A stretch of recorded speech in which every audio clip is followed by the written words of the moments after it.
Bienvenidos un día más a los estudios que estamos haciendo con el libro de Marcos. Siempre es una alegría poder reunirnos, congregarnos a través de las plataformas. Hoy, congregarse es conectarse, porque muchas veces las personas venían a la iglesia, pero no estaban conectados con la iglesia ni con la palabra del Señor, sino estaban desconectados, a veces en sus propios celulares o asuntos particulares. Pero ahora, por la gracia del Señor, podemos reunirnos a través de esta plataforma. Y hoy la palabra de Dios tiene un tema muy interesante para nosotros. Recordemos que estamos en el año, diríamos, gris, algunos lo han llamado, quizás una nueva era para la humanidad. Cuando vemos las personas con mascarillas saliendo por las calles, nadie estaba imaginando, especialmente en el Perú, en Latinoamérica, con muchas personas que he conversado, que un virus, ese virus que se veía por las noticias, por las redes sociales, que estaba en el otro lado del continente, iba a llegar a nuestra vida, a nuestra familia. Y hoy nuestra sociedad estamos hablando de una nueva normalidad. Muchos pastores, muchos predicadores, muchas personas han dicho, estamos en el fin del mundo. Es verdad que ya Cristo viene. Miren, el año 1948 Israel llegó a ser una nación.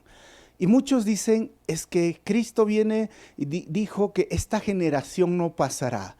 Entonces la polémica surge, 70 años se puede considerar una generación o 80 años. Bueno, si son 80 años del 1948, estaríamos hablando del 2028, sumándole 48 más 80 años, estamos hablando 2028, que sería la segunda venida del Señor. Ahora, si es el 2028, entonces tendríamos que recordar que hay 7 años de tribulación y la gran tribulación. Si le restamos al 2028 7 años, nos quedaría 2021. Estamos a pocos meses del 2021, lo cual sería que el arrebatamiento o el rapto, el raptazo que dice la palabra en el latín, debería de suceder. Uy, algunos dicen, wow, ahora sí la iluminación. Estaba jugando con números cuando enseñaba Apocalipsis. Lo que yo hice en este momento simplemente es una de las muchas veces que se han hecho erróneamente predicciones acerca de la venida del Señor. ¿Cuándo viene Cristo? Y hay una serie de distorsiones o a veces malos entendidos. Estamos hablando de la segunda venida de Cristo, estamos hablando del arrebatamiento. ¿Acaso son dos acontecimientos diferentes o es un solo acontecimiento? Bueno, bienvenido a este estudio que lo he titulado El fin del mundo, parte 1, porque la siguiente semana vamos a continuar la parte 2 y vamos a orar para continuar. Señor, te doy gracias por este día. Gracias, Señor, por tu amor y misericordia. Gracias porque eres bueno con nosotros. Y sé que tu palabra es viva y eficaz y es más poderosa que una espada de dos filos. Y logra en nuestro ser interior esa división entre lo que es nuestra carne, nuestro ser material o inmaterial, si lo llamamos, para que podamos darte la gloria a ti. Usa mi vida para compartir tu palabra, Señor, en esta mañana. Pido esto en tu nombre, Jesús. Amén. Como les dije, el título de esta enseñanza es El fin del mundo. Jesús está a pocos días, casi 2 días podríamos decir, a 2 días de ser traicionado. Jesús está a 2 días aproximadamente ya de ser llevado a un juicio injusto y pocas horas después de ese juicio injusto va a ser colgado en un madero por tus pecados y mis pecados. Jesús se enfrenta a los líderes religiosos de diferentes sectas o denominaciones de los judíos, los fariseos, los saduceos, los herodianos y los celotes que estaban rodeando siempre el templo. Jesús se encuentra en el templo en este momento. Estamos en el capítulo 13. Pero a manera de introducción, este capítulo 13 está relacionado con Mateo 24 y con Lucas 21, que son los evangelios sinópticos. Ahora, estos capítulos son tan difíciles de interpretar porque abordan diversas preguntas simultáneamente. Se reposan en tres preguntas básicas. ¿Cuándo será destruido el templo? Segunda pregunta, ¿cuál será la señal para el retorno del Mesías? Y la tercera pregunta, ¿cuándo finalizará esta era que estamos viviendo, la era de la iglesia? Cuando miramos esto, hermanos, vamos a enfrentar diferentes problemas de interpretación, y la iglesia ha tenido diferentes problemas de interpretación en todo el transcurso de la historia.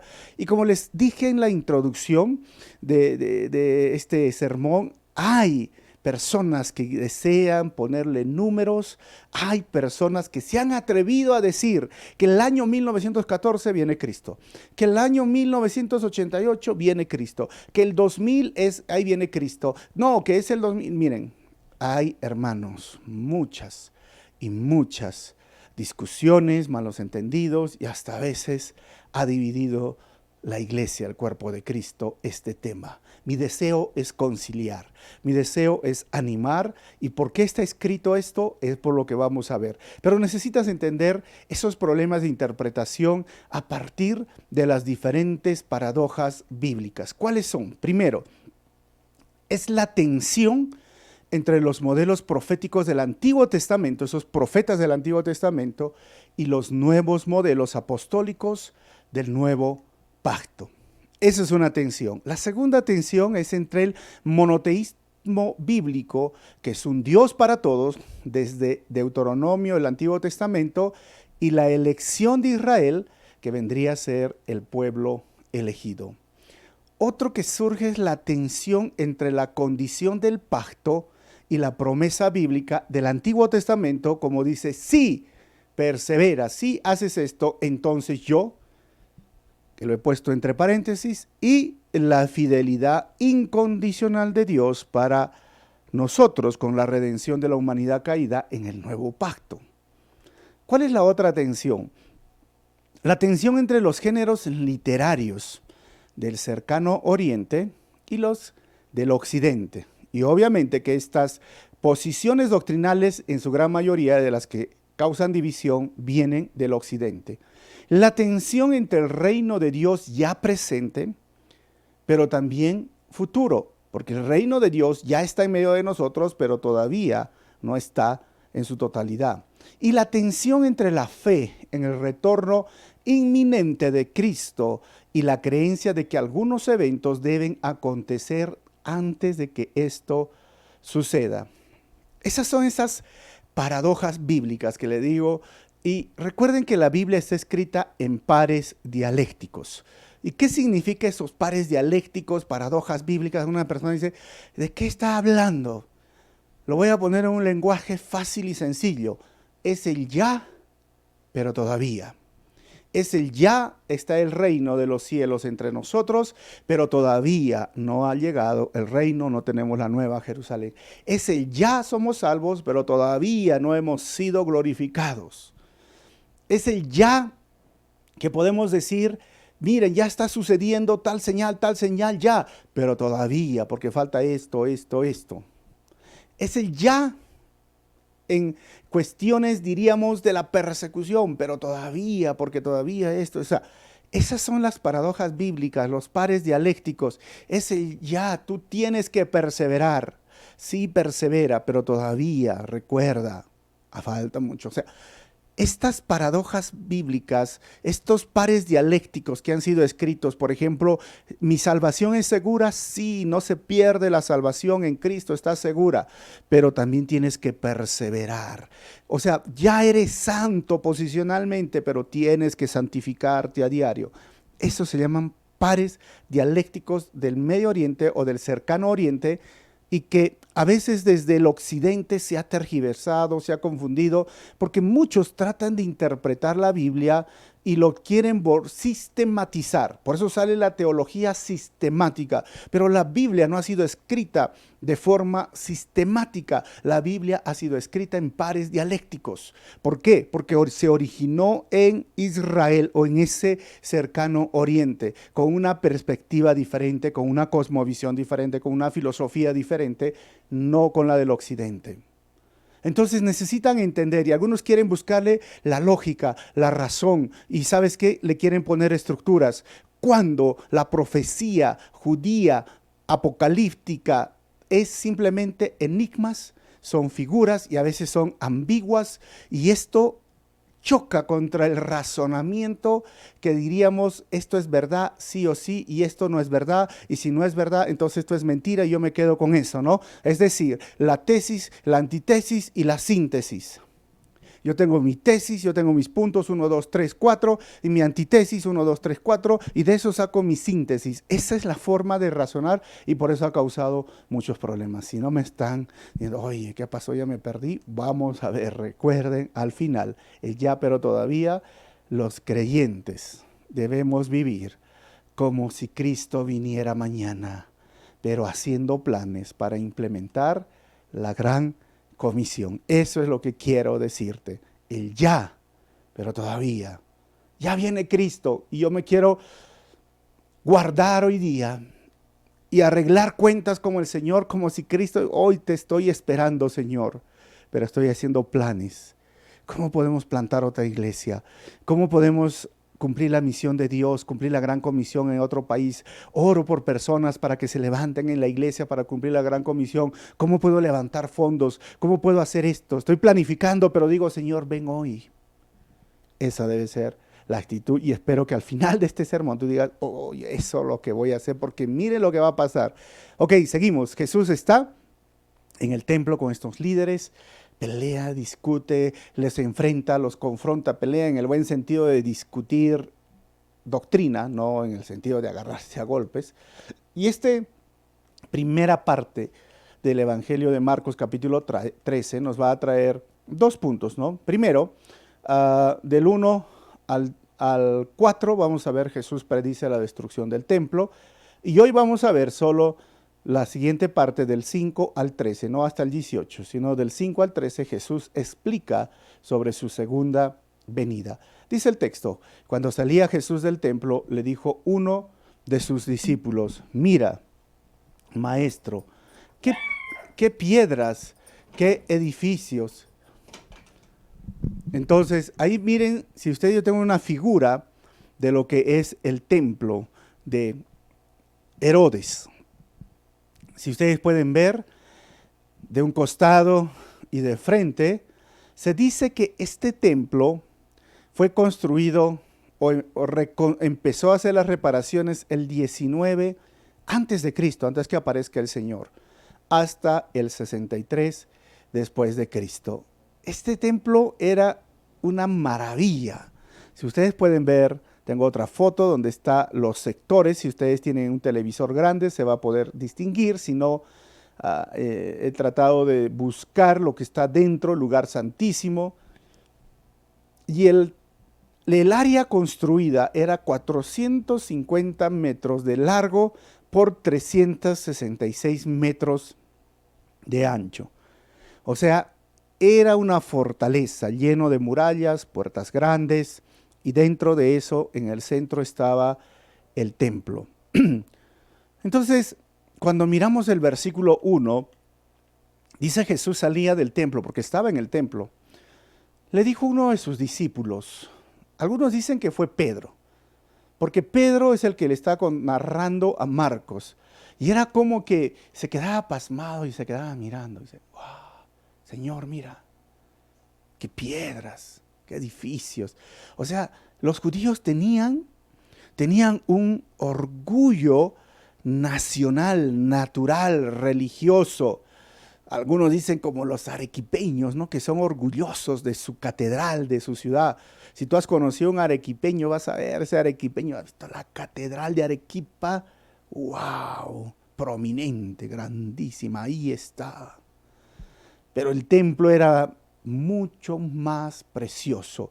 tan precioso que Josefo decía que Herodes, que comenzó la reconstrucción, ese es el templo que cuando regresaron de Babilonia del cautiverio, Esdras y Zorobabel fueron los que ayudaron en la construcción, pero se lo conoce como el templo de Zorobabel, que fue el segundo templo construido. El primer templo fue de Salomón, destruido por Nabucodonosor y los babilónicos. Cuando ellos pasan 70 años en esa tierra de Babilonia y regresan después de los 70 años, empiezan a reconstruir el segundo templo. Pero obviamente ya no tenían la economía, el poder. Entonces lo que hace Herodes, quiere congraciarse con los judíos, porque los judíos siempre tenían ese tipo de guerrillas, revueltas por el imperio romano, y entonces quería apaciguar y calmar. Y también había un asunto, diríamos, de no apreciaban a todos los Herodes por ser reyes que eran como un tipo de racismo, ¿no? No los quería. Entonces, por congraciarse, agarra y empieza a poner oro. O sea, básicamente entre 79 y 80 años, para que ustedes entiendan, demoró en reconstruir, refaccionar, invertir, poner oro, puso oro en algunas puertas principales, el lugar santísimo lo llenó de oro, puso todo lo que se necesitaba y lo que decía era oro, era increíble. Y dice Josefo que habían puesto un tipo de piedra, ese tipo de mármol blanco que cuando venía el sol y con el oro que había, era como que resplandecía, brillaba, tus ojos te cegaba cuando mirabas. Y las piedras eran enormes, algunas piedras, sus filos estaban en los bordes, tenían oro. O sea, esto es lo que dice Josefo.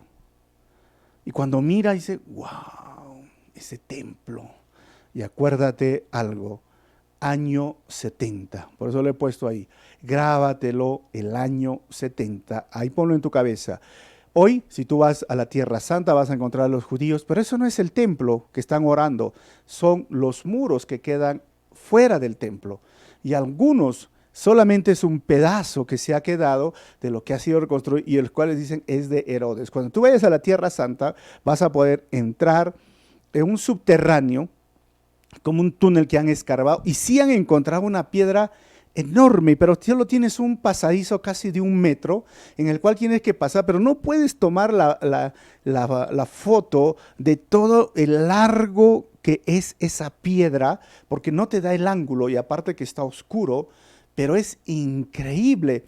Hay algo que tú te podrías imaginar, es Sacsayhuamán o Ollantaytambo. Ustedes han visto esas piedras enormes, así eran esas piedras increíbles.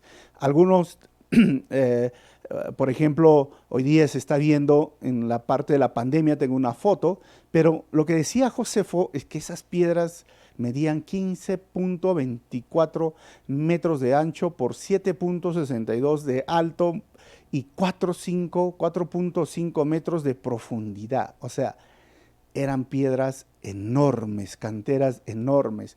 O sea, lo que quería hacer Herodes era, wow, congraciarse y poner unas piedras enormes. Y la gente se llenaba de emoción. ¿Y sabes qué hacía la gente? Decía, wow, mira, mira, mira este templo.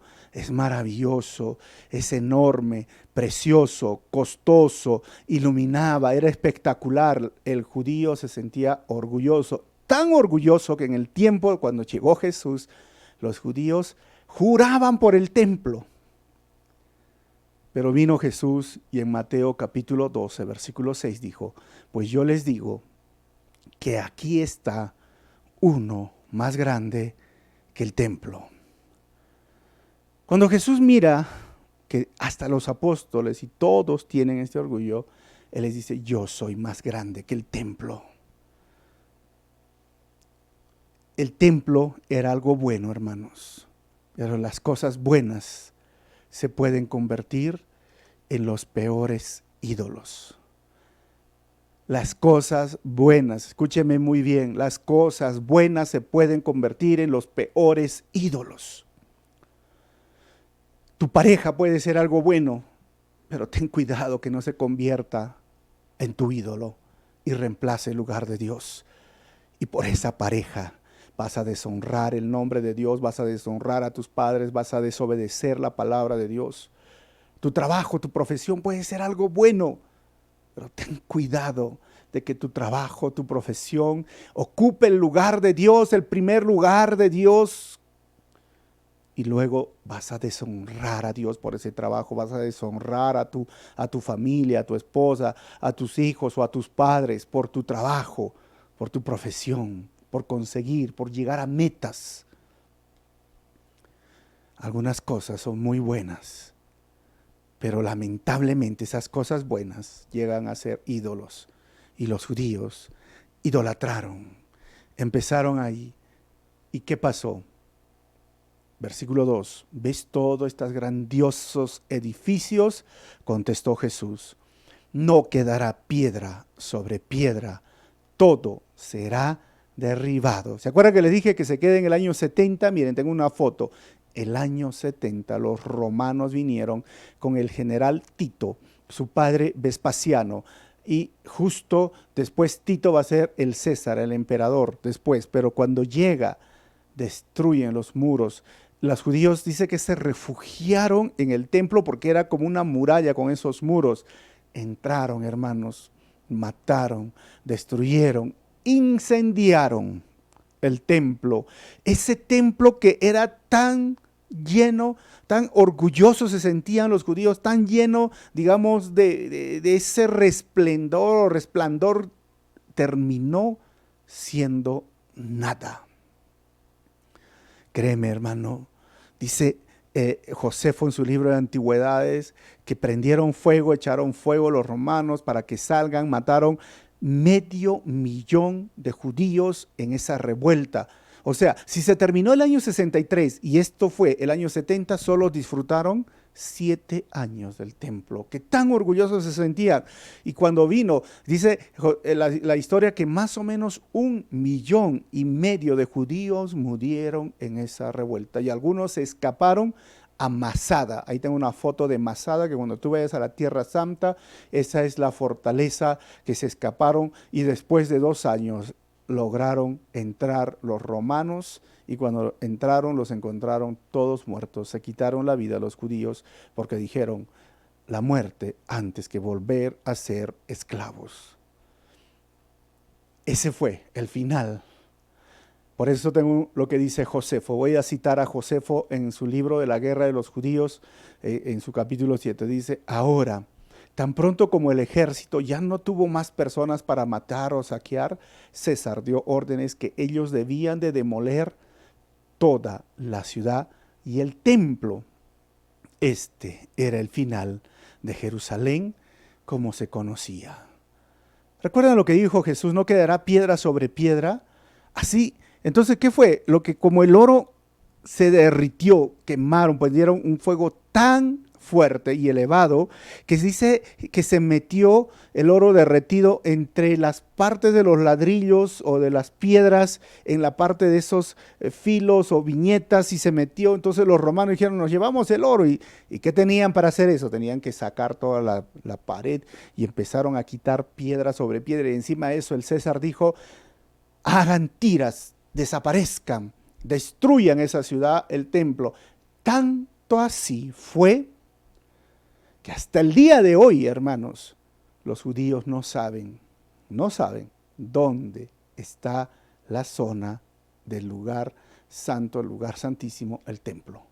O sea, lo sacaron todo. ¿Por qué? ¿Por qué sucedió esto? Miqueas capítulo 3, versículo 12. Por lo tanto, por culpa de ustedes, Sión, que vendría a ser Jerusalén, será como un campo arado. Jerusalén quedará en ruinas y el monte del templo se volverá un matorral. Y miren que Miqueas, hermanos, habla de la primera vez que vino Nabucodonosor y destruyó y sacó el templo, y eso hemos estudiado en Lamentaciones y está en el libro, en YouTube, si quieres ver el estudio de Lamentaciones que hicimos con el grupo Lucas, cómo sufrió realmente Judá. Pero ahí va el asunto donde yo les decía en el principio que la profecía tiene una característica: hablaba para el tiempo inmediato, hablaba para el tiempo posterior y aún más allá. ¿Qué significa eso? que había cumplimiento de lo que sucedió de esta profecía de Miqueas que se hizo con Babilonia, pero ahora se está volviendo a cumplir en el año 70 y es posible que va a llegar al final. Una más.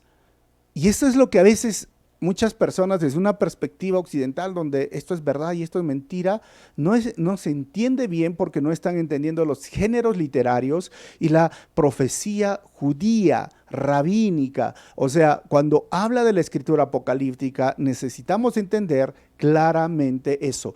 Por eso, la próxima semana voy a hablar de las 70 semanas de Daniel, por su cumplimiento inmediato, más lejos y aún más allá de lo que va a venir. Y a algunas personas les cuesta entender, pero llegó el cumplimiento y hoy tengo una foto de lo que es Jerusalén.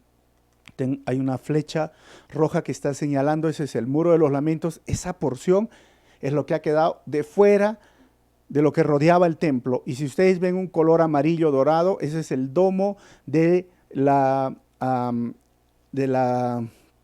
mezquita que se conoce, la mezquita de la roca de los musulmanes. Detrás de ese muro le pertenece a la nación árabe o a los palestinos, como lo puedan llamar. Los árabes ocupan ese lugar. Del muro para adentro, donde está esa flecha roja, es de los judíos. Es un gran conflicto. En ese lugar, encima de lo que se consideraba el lugar santo, el lugar santísimo, muchos dicen, se construyó esta mezquita del domo de la roca, que se le llama así, de color amarillo. Cuando tú vas es espectacular, tú miras y es amarillo, parece oro y todo esto, ¿no? No sé si es oro exactamente, pero ahora uno dice, pero ¿por qué no lo sacan? ¿Qué atrevidos de poner? Pues es una historia larga que yo enseñé ya acerca de Israel y el conflicto con los árabes, pero ¿cuál es el problema? ¿Por qué no le devuelven eso a los judíos?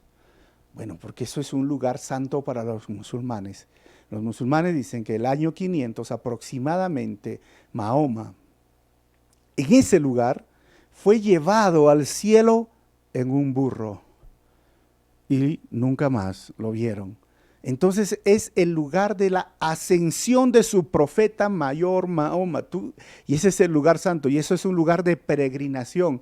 Miles, millones de musulmanes en el mes del Ramadán también van. O sea, ¿qué? Un día, si quieres escuchar el conflicto, está grabado y lo pueden buscar en el YouTube. No quedó nada, nada de nada. Versículo 3. Jesús responde preguntas, vamos a ver que surgen de su primera respuesta. Más tarde estaba Jesús sentado en el monte de los olivos, frente al templo, miren, se fue a otro lugar. Y Pedro, Jacobo, Juan y Andrés le preguntaron en privado. Marcos menciona, es el único que menciona a estos 4 apóstoles y le preguntaron en privado y estaba sentado frente al monte. Miren, desde el monte se podía ver, así como ven en esta imagen, todo el templo, Jerusalén, y ese monte quedaba entre 400 y 500 metros sobre el nivel del mar. Hoy puedes ver desde ese monte, así como les dije, ahí se ve Jerusalén, ahí se ven los muros del templo, no sé si lo pueden ver por donde están los arbolitos, y esta mezquita de la roca de los musulmanes. Ahí está. Y ahí estaban. Versículo 4. En privado le preguntan, dinos, ¿cuándo sucederá esto, Señor? Dinos, dinos, dinos. ¿Y cuál será la señal de que todo esto está a punto de cumplirse? Miren esas preguntas. ¿Cuándo se va a destruir el templo, Señor? ¿Cuál va a ser la señal? Danos señales.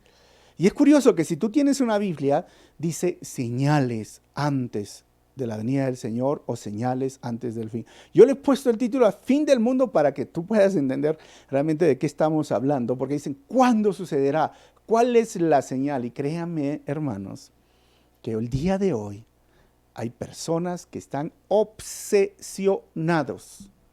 Esta es la palabra, obsesionados por conocer las señales. Quieren saber las señales. Y ojo, que Jesucristo no te está dando un mapa, no te está diciendo esto, primero, 2, 3. Y ojo, que el libro de Apocalipsis tampoco es un libro cronológico, que primero pasa esto, que primero pasa otro. Obviamente tenemos un panorama general y siempre que enseño, hoy enseño más tarde a las 7, 7 y media me toca enseñar el libro de Apocalipsis. Trato de entenderlo y enseñar desde la escritura apocalíptica. usando obviamente el método inductivo, y obviamente no vamos a llegar a conclusiones si la Biblia no ha llegado a conclusiones.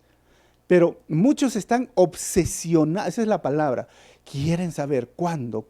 Como les dije, han surgido libros, han puesto fechas, han dicho varias cosas, pero y hoy día, como les dije, en medio de este año 2020, muchos dijeron, Cristo ya viene. Y no niego, entiéndanme, yo no quiero decir que no viene, les dije al principio, pero ¿qué les dijo Jesús a sus respuestas? Jesús explica acontecimientos en el mundo antes de su venida. Versículo 5 les dijo, tengan cuidado de que nadie los engañe, comenzó Jesús a advertirles. Vendrán muchos que usando mi nombre dirán, yo soy, y engañarán a muchos. Miren, lo primero que responde Jesús, ¿cuándo sucederá eso? Jesús le dijo, ya quedará piedra sobre piedra, pero ¿cuándo? Miren, lo primero que tienes que tener es tú tienes que cuidarte. Esa palabra yo soy es la misma palabra que se usó en Éxodo capítulo 4 cuando Dios se presentó a Moisés, y es la misma palabra con la cual Jesús se identificó. ¿Eres tú el Hijo de Dios? Yo soy, yo soy, yo soy. Es decir, muchos vendrán, pero van a hacer ¿qué? Engañarte a ti o engañar a muchas personas. Y miren, tengo una lista. Si tú puedes entrar y hacer un estudio, hay muchos en la historia que se han llamado el Cristo, pero en estos últimos 20 años o 30 años han aparecido muchos que se llaman Jesucristo o el Mesías. Rápidamente, hay en Brasilia uno que se hace llamar Inri Cristo. Y si ustedes tienen esta foto, Álvaro Inri Cristo Thaís ha creado y ha formado una secta y se hace adorar, y la gran mayoría de sus seguidoras son mujeres. Él dice que es el Cristo. Jesús de Kitwe, esa es la región en África, un simple hombre, pero después recibió un sueño, una revelación, y su nombre es Bupet Chive Chisimba. Él dice que es el Cristo. ¿Por qué? Porque salió un análisis científico que decía que Jesucristo era de piel negra, de piel oscura, como no quiero ofender, pero el asunto es que él dijo, entonces en ese momento él leyó y dijo, y ese sueño le reveló que él era el Cristo, y desde ahí va por el África vestido de esa forma, haciéndose llamar el Cristo. A.J. Miller, él es el Jesucristo australiano. Él dice y cuenta todos los eventos que vivió Jesús. Él se acuerda de todo, dice, porque Jesucristo se ha reencarnado en él. Y anda siempre con esa señorita que es su pareja. ¿Y quién es esa señorita? Mary Luck. ¿Y qué es? Ella es María Magdalena reencarnada. Y los dos van predicando por varios lugares. Han formado una secta que se llama A.J. Miller. Hoy también tenemos en nuestro país, lo conocen a esta persona, Ezequiel Ataucusi Gamonal. Él ya falleció, pero él es el Jonás, Dios vivo de la tierra peruana. Ha formado una secta y hoy son políticos y están en el Congreso sus seguidores. Murió y dijeron que iba a resucitar al tercer día. No resucitó. Vissarion, el Cristo de Siberia, como ven acá la foto. Sergei Torov, él dice que es el Señor, el Cristo, y también tiene una secta y va formando sus seguidores. Este es Jesús Mosés, el Cristo rapero. Igual tuvo una revelación Mosés Hilanguaná, que el Señor un día se le presentó y él dijo que estaba enviado y comisionado para cumplir una gran misión. Obviamente él surge en Sudáfrica y tiene muchos seguidores y va predicando de pueblo en pueblo y tiene, mucho dinero. Miren, ahí surge José Luis de Jesús, el Cristo del 666. Te estoy hablando esto en los últimos 20 años, hermano. El año 2013 fallece Jesucristo, este hombre que se hace llamar Jesucristo hombre, José Luis de Jesús, y luego muere un problema en el hígado, un problema hepático en el 2013, y su esposa dice que el espíritu del Cristo se puso sobre su esposa y ahora hay que llamarla a su esposa Cristo Lisbeth, porque ella se llama Lisbeth. Hermanos, han surgido y van a surgir. Ese José Luis es de Miami.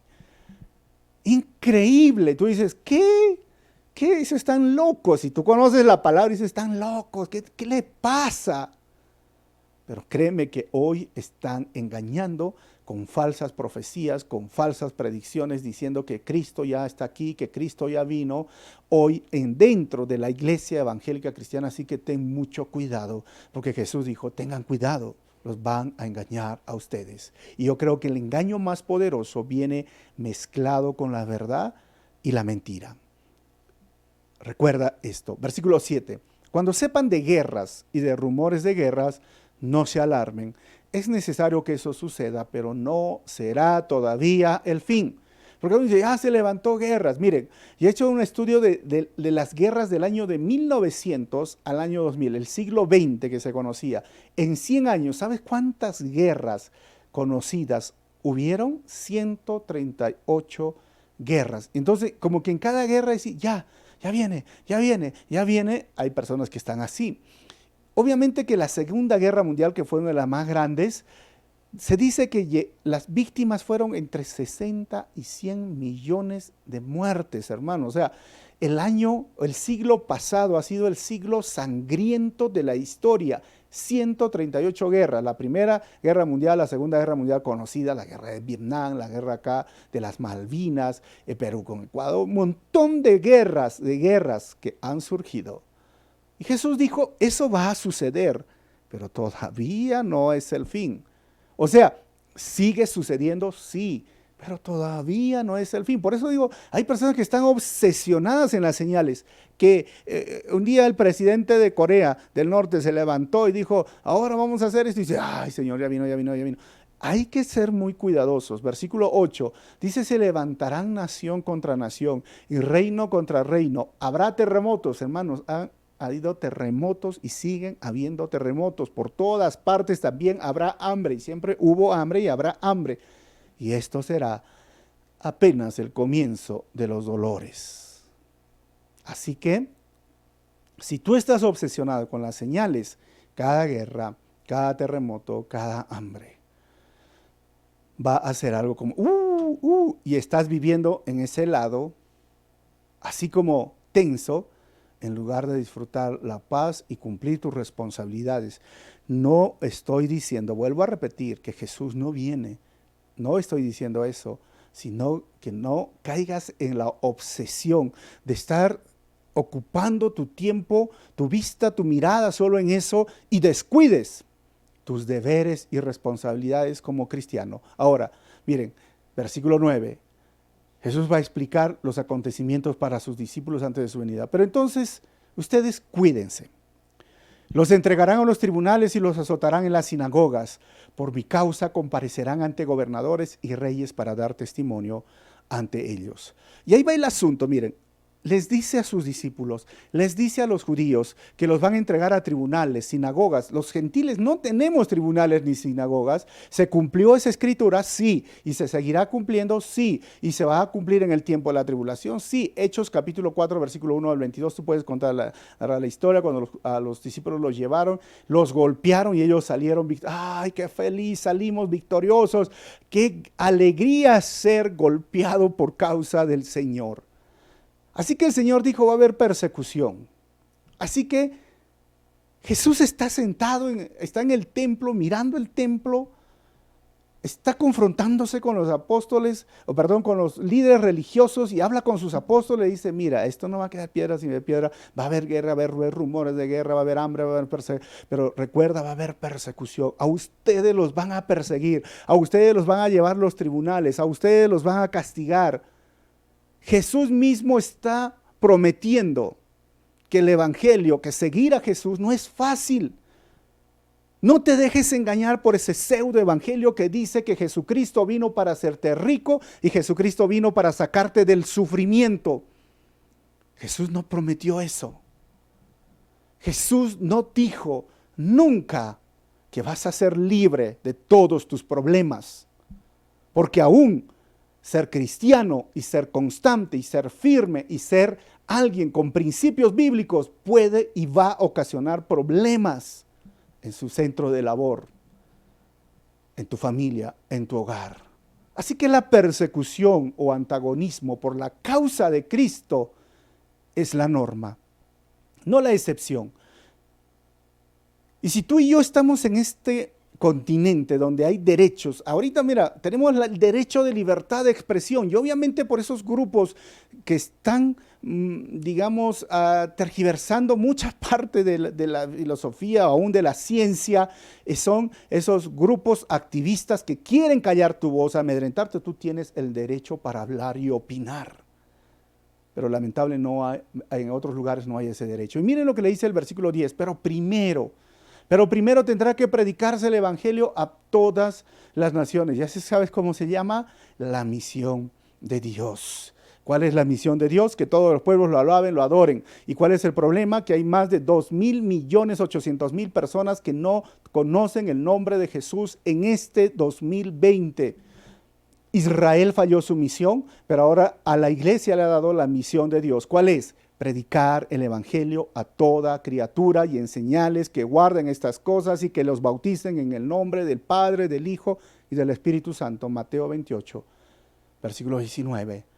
Esa es la misión de Dios. Por eso digo, están tan obsesionados algunas personas a ver qué número, a ver de tal número, si le descuento el color y la guerra, y están escuchando, dice, sonidos de trompeta por tal sitio. Oh, ya viene Cristo, Señor, ven. Pero no entiendes que hay una misión que tienes que cumplir. Y esto, cuando hablamos de que el evangelio será predicado, ese es uno de los choques paradójicos, porque si lees Apocalipsis 13, dice que aparecerá el anticristo y luego va a venir un ángel y va a anunciar las buenas noticias a todo pueblo, nación, etnia. Entonces eso es una de las paradojas.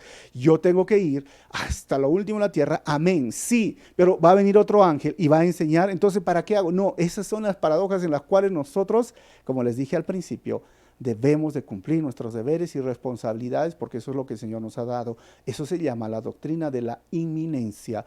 Cada generación, en mi opinión, y lo que veo en la Biblia, debe de esperar la venida del Señor. Siempre hubo esto. Cristo viene pronto, hermanos. Yo tengo una pregunta para ti.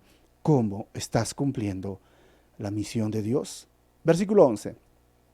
Y cuando los arresten y los sometan a juicio, no se preocupen de antemano por lo que van a decir, solo declaren lo que se les dé a decir en ese momento, porque no será ustedes los que hablen, sino el Espíritu Santo. Y miren que este versículo es muy tergiversado. ¿Saben por quiénes? Por algunas personas que ¿para qué vas a estudiar la Biblia?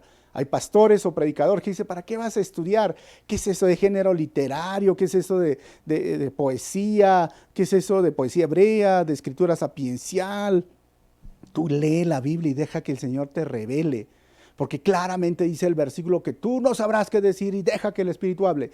Esto ha sido tergiversado. No está usando en este contexto, está usando en el contexto de persecución cuando estás en un tribunal, no cuando prediques. Así que no hay que ser irresponsables cuando te pares en un púlpito para predicar. Necesitas pasar tiempo escudriñando el texto, estudiando el texto, y obviamente el Espíritu Santo va a usar esos dones y esas herramientas para enseñar la palabra de Dios. Versículo 12, el hermano entregará a la muerte al hermano y el padre al hijo. Los hijos se rebelarán contra los padres y les darán muerte. Miren esa persecución cruel desde la familia. ¿Saben? Hay 260 millones de cristianos perseguidos el año 2020. Te estoy hablando, la persecución hoy fuerte, que se considera traición a la patria y que sea llevado a la cárcel y en algunos lugares muerte, están en 28 países y en 23 países están siendo realmente castigados los cristianos. Estamos hablando como más de 41, son 41 países que en el año 2020 que están sufriendo persecución, y se dice que hasta el día de hoy han muerto 43 millones de cristianos. O sea, la persecución siempre hubo. El año 2020, según Puertas Abiertas, hay desde enero, estamos octubre, 2.983 cristianos asesinados. Hay 9.488 iglesias atacadas y hay 3.711 cristianos detenidos. ¿Qué dijo Jesús? Los perseguirán. Porque dice, oye, me están queriendo despedir del trabajo, Cristo viene pronto. No, hermano, mire, la persecución en otros países, la ventana 1040, la 414, que está en esa parte de lo que es el norte de África, lo que es China, lo que es Corea del Norte, todos esos lugares hoy se está enfrentando esto. Por eso digo, descansa en la soberanía. Yo me levanto y digo, Señor, ven hoy. Pero estoy planificando, el año 2030 quiero hacer esto, el 2040. Y no hay un choque de perspectiva, porque sé la doctrina de la inminencia. Voy a terminar, versículo 13. Todo el mundo los odiará a ustedes por causa de mi nombre, pero el que se mantenga firme hasta el fin será salvo. Dice que todo el mundo los va a odiar. No les dijo que, oye, ustedes les van a caer simpáticos, atractivos al mundo. No, los va a odiar por causa del nombre de Jesús. Apocalipsis 2:7 dice, el que tenga oídos, que oiga lo que el Espíritu dice a las iglesias. Al que salga vencedor, le daré derecho a comer del árbol de la vida que está en el paraíso de Dios. Y ojo con esta palabra que dice el que se mantenga firme, que en el griego es la palabra upomeno, que en otras versiones está perseverar. ¿Qué significa? Permanecer debajo. ¿Y qué significa? ¿Por qué lo usaban? Era cuando viene el antagonismo, cuando viene la persecución, tú te pones en tus principios bíblicos, en tu trabajo, en tu hogar, la gente te va a odiar, aún tu mamá, tu papá te puede odiar porque le dices, yo soy cristiano, soy hijo de Dios. Mira, tú tienes que permanecer debajo. ¿Y qué significa? Dobla tus rodillas y dile, Señor, ayúdame a pasar esta situación. Señor, abre los ojos más bien de esas personas. Señor, ayúdame a amar a aquellos que me están odiando o me están causando este tipo de antagonismo en mi trabajo. Esa es la perspectiva mientras esperamos el Señor. ¿Sabes por qué? Porque perseveramos, porque somos salvos y no para llegar a ser salvos. Así que, hermanos, debemos vivir cada día como si fuese el último, pero también planificar y capacitarnos para el ministerio en el futuro. Esa debe ser la perspectiva. Jesús mismo, ¿y de dónde saco esto? ¿De dónde digo? Hechos capítulo 1, versículos 6 al 8. Miren Jesús qué les dijo. En Hechos es cuando Jesús ya está en el monte de los olivos y se va a ir en una nube. Y entonces los discípulos, los que estaban reunidos con él, le preguntaron, Señor, ¿es ahora cuando vas a restablecer el reino de Israel? Miren lo que les dice Jesús. No les toca a ustedes conocer la hora ni el momento determinado por la autoridad misma del Padre. Les contestó Jesús.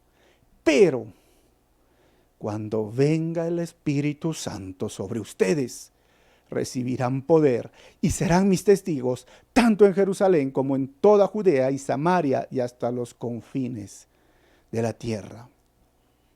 Yo te pregunto, hermano, hermana, ¿eres tú una de esas personas que está diciendo, ¿cuándo viene?